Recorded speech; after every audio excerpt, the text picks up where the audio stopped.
Hello, I am Simran Sajjad from Rampur UP, and today I am speaking to you as an Indian young lady on the topic postmortem of politics.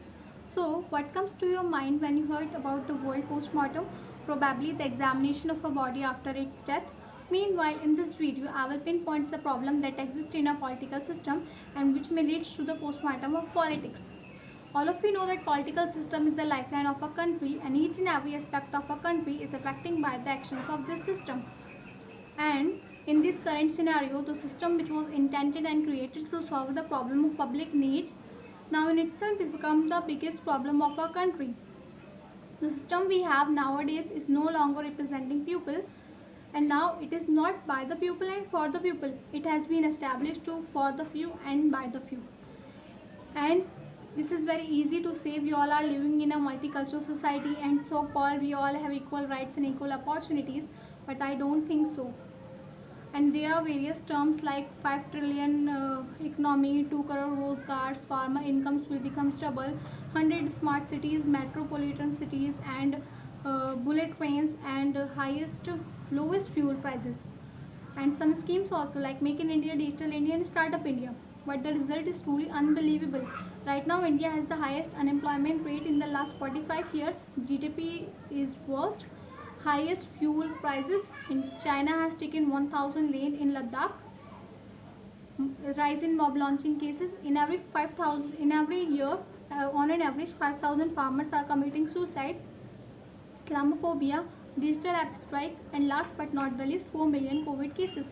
And I agree there are various issues that the country needs to tackle.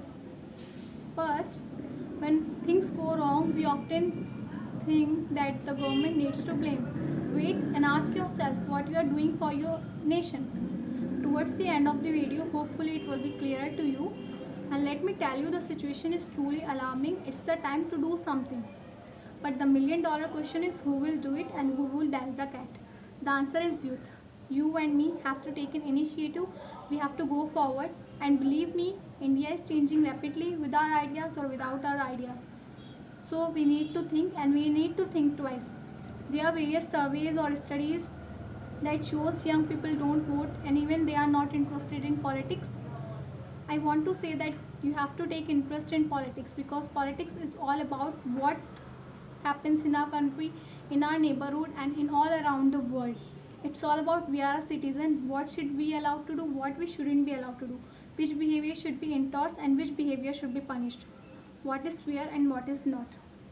And the vast majority of young people don't know about voting, and they also don't know about political education. And that's why I think political education should be mandatory in schools and institute levels also. Right now, what we have to do, we have to raise awareness about injustice, because this is our India and there is no sake for hate here. And guys, please now stop trending this hashtag Vinod and Rasore Makonta, like please, and come on some serious issues now. And I don't want you to become critical or join politics or become a politician. It's just that even if you start participating in voting and have some knowledge about political education and raise awareness, the goal is achieved. And the last thing I want to say, if you are not interested in politics, politics is interested in you. So we have no choice. It matters, and it matters a lot. So let's come up for a better India. Thank you. Jai Hind.